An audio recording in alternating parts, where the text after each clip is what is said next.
Salut toi, j'espère que tu vas bien. Hey, aujourd'hui, on a une journée fantastique. Je suis dehors avec un bon ami à moi de l'Académie, Bernard Galland. Mais avant de vous le présenter, c'est ma première capsule aujourd'hui officielle dans le cadre du défi 30 jours de Martin Latulippe qui nous fait sortir de notre zone, ce cher Martin. Fait qu'aujourd'hui, moi, ma vision, c'est au niveau des hommes modernes, leur faire partager un peu, les faire connecter avec leurs émotions, leur sensibilité par rapport à soit un défi qu'ils ont relevé récemment ou qu'ils vivent actuellement ou une passion. Alors, Bernard Galland, ça fait quelques fois que je le rencontre, c'est un être extraordinaire. Écoute, il a connu un gros succès dans le monde du MLM depuis une vingtaine ou trentaine d'années. Aujourd'hui, on arrive dans une autre réalité. Et là, je vais le laisser partager. Il va pouvoir vous exprimer un petit peu son histoire. Fait que sans plus tarder, j'aimerais qu'on accueille mon cher ami. Salut Bernard, comment vas-tu aujourd'hui? Mieux que ça rend les autres jaloux, Perry. Donc, je suis obligé de me contrôler un petit peu. Ça, c'est une phrase que les gens reconnaissent de mon dernier roman que j'ai écrit, parce que l'industrie du MLM m'a permis, dû à son large échantillonnage social, d'avoir à parler à toutes les catégories de gens. Des hommes, des femmes, heureux, moins heureux, des gens qui voulaient s'en sortir. Ça m'a permis de devenir un conférencier professionnel il y a plus de 35 ans et de passer à travers les différentes générations. Tu me demandes, l'homme moderne d'aujourd'hui, comment vit-il par rapport à la personne que je suis, de ma génération? Je viens de passer 3 jours de congrès. Et ce qui m'a marqué, là, à voir des gens qui ont un gros succès, la différence avec des gens de notre temps, et il a fallu cheminer, c'est que moi, j'ai connu la période du paraître. Oui, ça c'est un bon point, ça. Tout était dans flasher. Et là, je regarde cette jeunesse d'aujourd'hui. Certains font partie de la jeunesse mature, dans la cinquantaine, dans la quarantaine. Ce sont des gens qui se sont recyclés.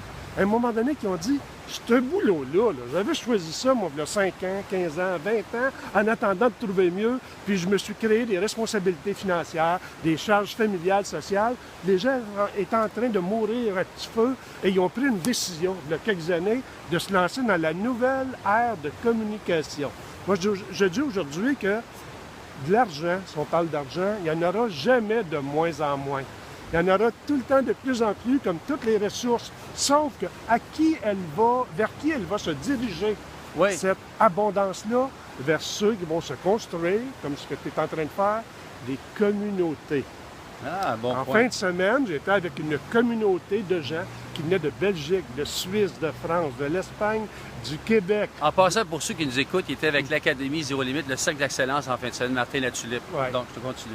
Et je regardais les conférenciers qui étaient les plus primés, là. Ce sont des gens de grande qualité, authenticité. Et simplicité. Oui.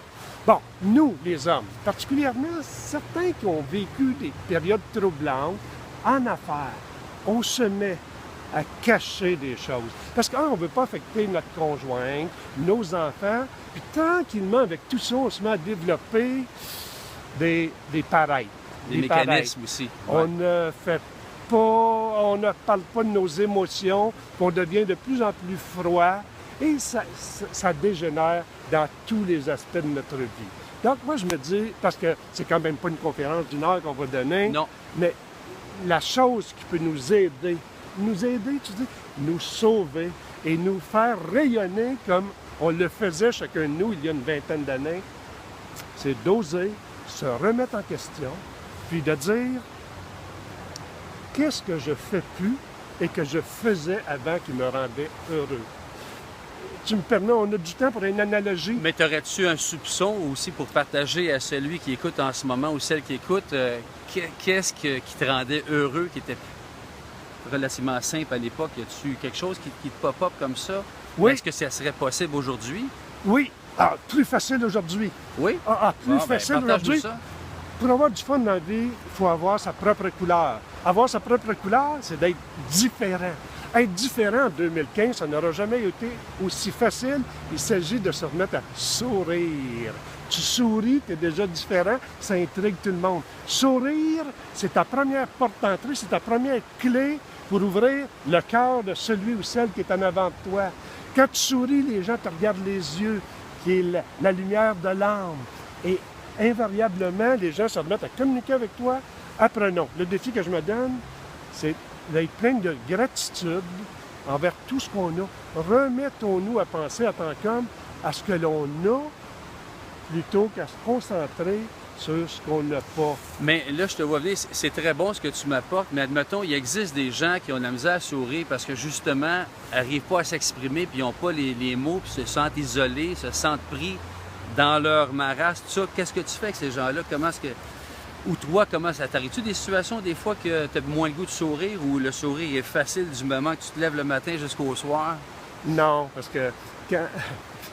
Oui, on en a des périodes down. OK. Parce que, particulièrement, si tu affiches du succès un petit peu, tu seras tout le temps exposé à toutes sortes d'opportunités. Ouais. Puis il y a des opportunités qui vont sembler très intéressantes parce que ça amène un gros succès financier. Là, je vous dis de faire attention.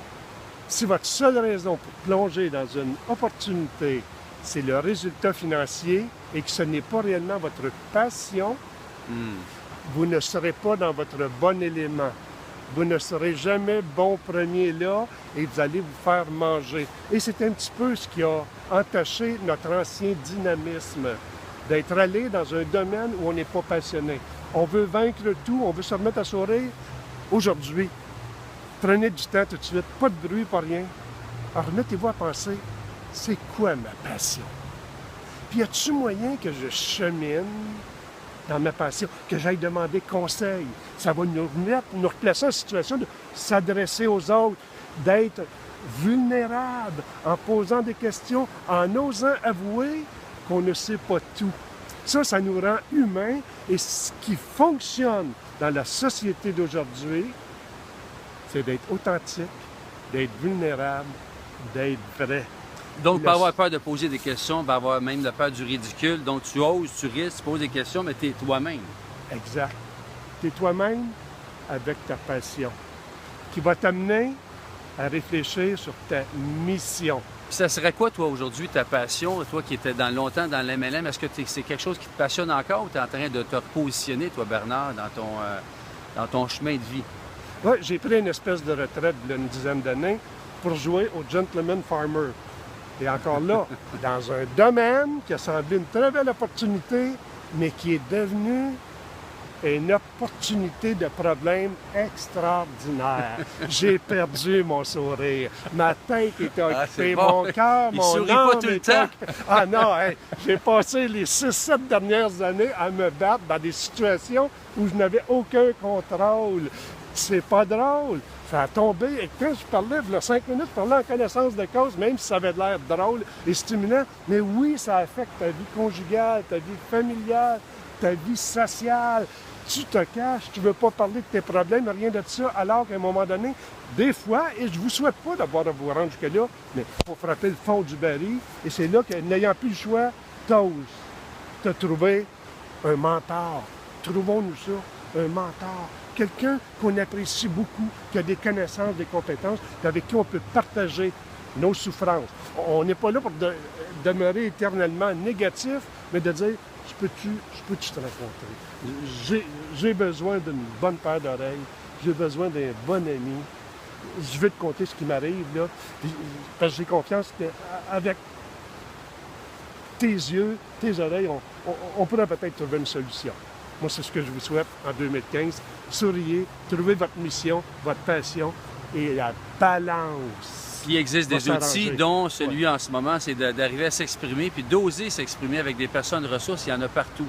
Fait que, sur ça, bien, c'est sûr que le temps file. Merci infiniment, Bernard, pour le temps que tu m'as accordé cet après-midi. Tu fais partie de notre première capsule des hommes modernes qui s'ouvrent et s'expriment dans nos réalités à chacun de nous autres. Hein? On a tous des chemins différents, des couleurs différentes.